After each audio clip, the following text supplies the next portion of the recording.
Around noon on Friday, January 15, we started our almost 24-hour journey from home to Auckland in New Zealand. At the Miami International Airport, where we would catch an Air New Zealand flight operated by United Airlines for the first leg of our trip.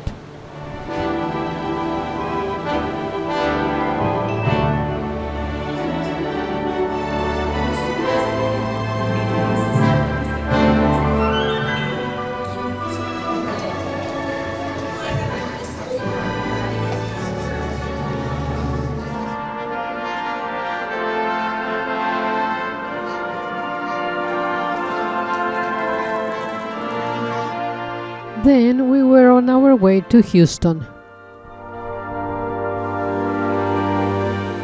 The airport in Houston is named after George H. W. Bush, the 41st President of the United States. The site for Bush Intercontinental Airport was originally purchased by a group of Houston businessmen in 1957. The airport opened in 1969 as the Houston Intercontinental Airport and was renamed with its present name in April 1997.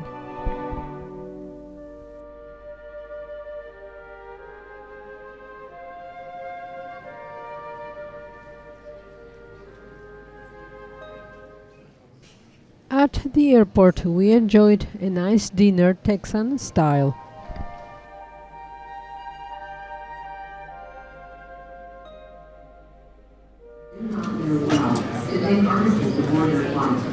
We appreciate your cooperation while we research on the plan.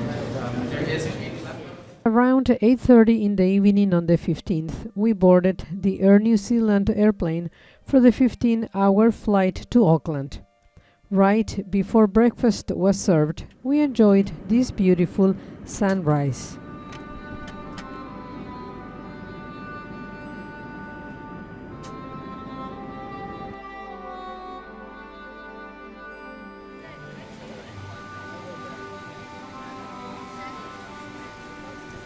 We landed as scheduled at 6:40 in the morning Auckland time on January 17. We lost the day crossing the international data line, an amazing experience.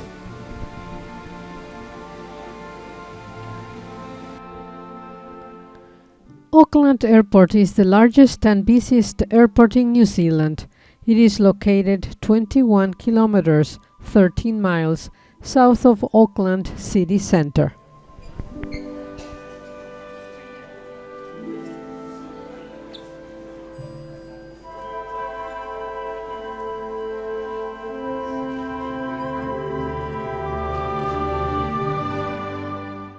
One of the two statues from the film Lord of the Rings on display at the airport to promote New Zealand to international travelers.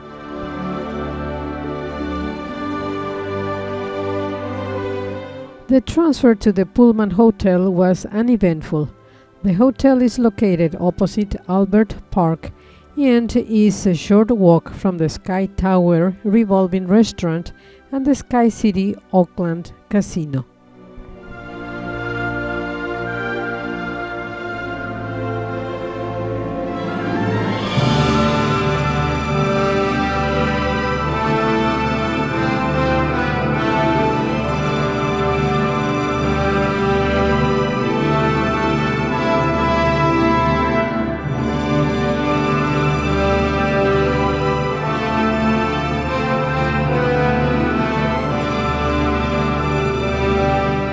The warm, modern room featured harbor views among other amenities.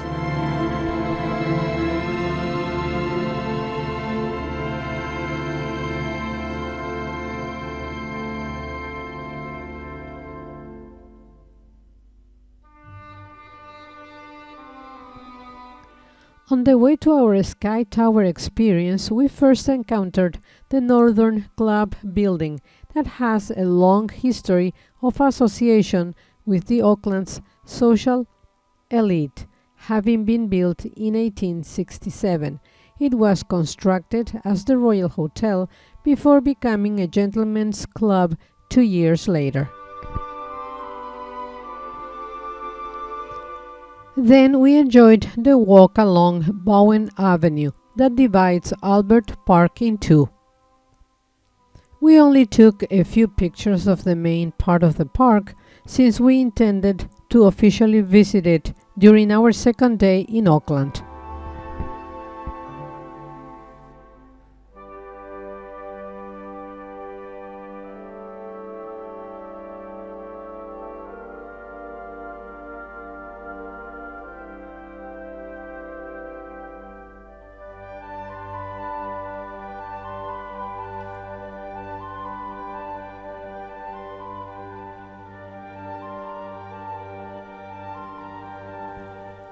It was from the lower part of the park that we got our first glimpse of the Sky Tower and of the Metropolis, one of the nicer looking buildings on the Auckland skyline.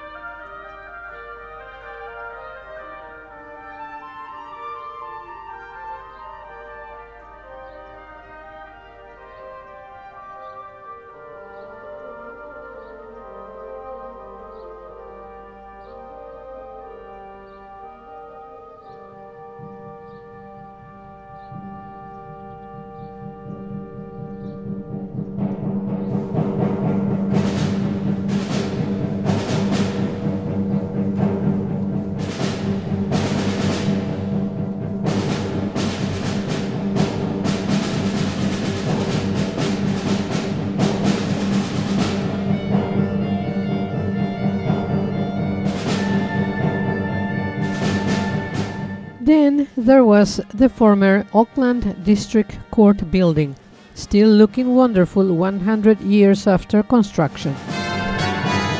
And so we finally made it to the city within a city, located in the heart of the economic heart of the Auckland metropolitan area. It is a hub of entertainment with more than 20 restaurants and bars, 2 hotels, a casino, convention center, and of course the Sky Tower. Construction began in 1994. After opening its doors in August 1997, it is one of New Zealand's most loved and well-known icons. We experienced a 360-degree view of Auckland for up to 80 kilometers, and here is what we saw: the West Haven Marina and the Auckland Harbour Bridge.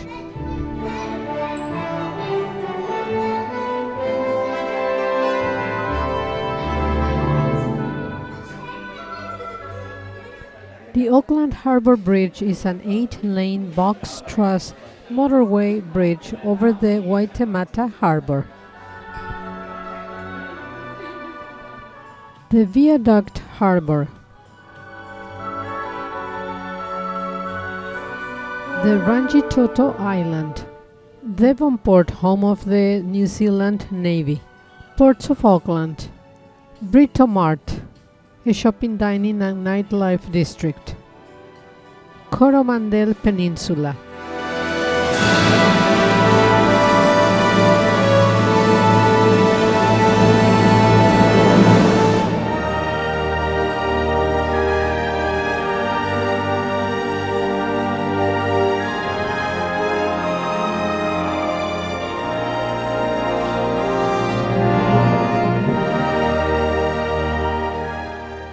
Albert Park.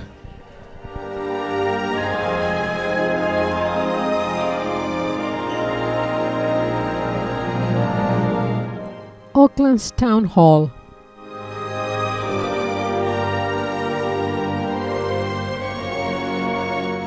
One Tree Hill is a 182-meter volcanic peak and an important Maori historical site surrounded by the largest parkland area in the city. The suburb around the base of the hill is also called One Tree Hill.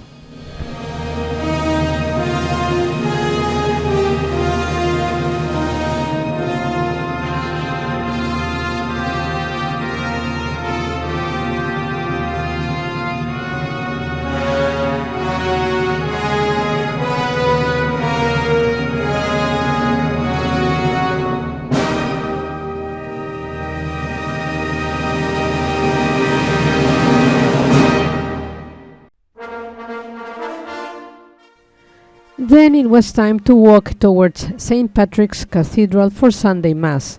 The cathedral is on the corner of Federal Street and Windham Street, the original site granted by the Crown to the first bishop on 1 June 1841 to minister to the 300 or 400 mostly Irish Catholics in Auckland in the 1840s. On 23 February 1908, the newly constructed building, the present St. Patrick's Cathedral, was opened in the presence of a capacity congregation of 1,300. Walking along Queen Street on the way to Auckland's waterfront. Queen Street is the major commercial thoroughfare in the Auckland city centre. It starts at Queen's Wharf on the Auckland waterfront adjacent to the Britomart Transport Centre and the downtown ferry terminal and runs uphill for almost 3 kilometers.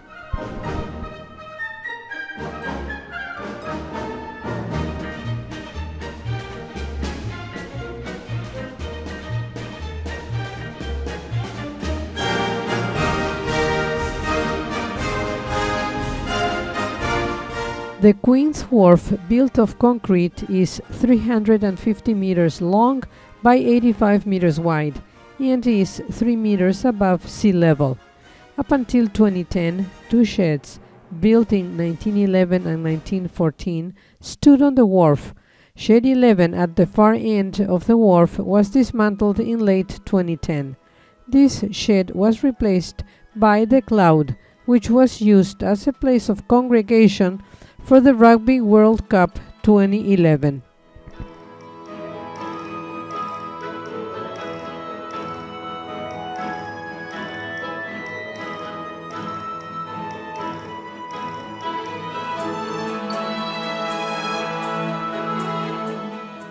The ferry terminal is composed of two main elements, with an older yellow Edwardian Baroque building completed in 1912 facing Queen Street and the city side, while the newer wharves and waiting area building, the actual ferry terminal of today, face the Waitemata Harbour.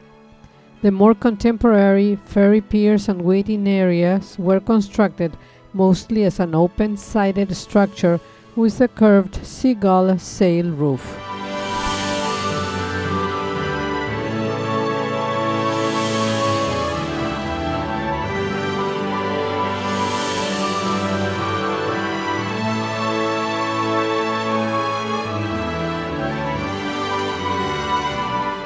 The Princess Wharf was opened 12 May 1929. The wharf now contains the renovated overseas passenger terminal, berthing of cruise ships of Ports of Auckland, a Hilton hotel, various restaurants, as well as apartments and office space. The New Zealand Maritime Museum is located on Hobson Wharf, adjacent to the viaduct. It houses exhibitions spanning New Zealand's maritime history, from the first Polynesian explorers and settlers to modern-day triumphs at the America's Cup. Then, after a long, busy day, we stopped at the Neptune Cafe and Bar, located on Princess Wharf, for a bite to eat.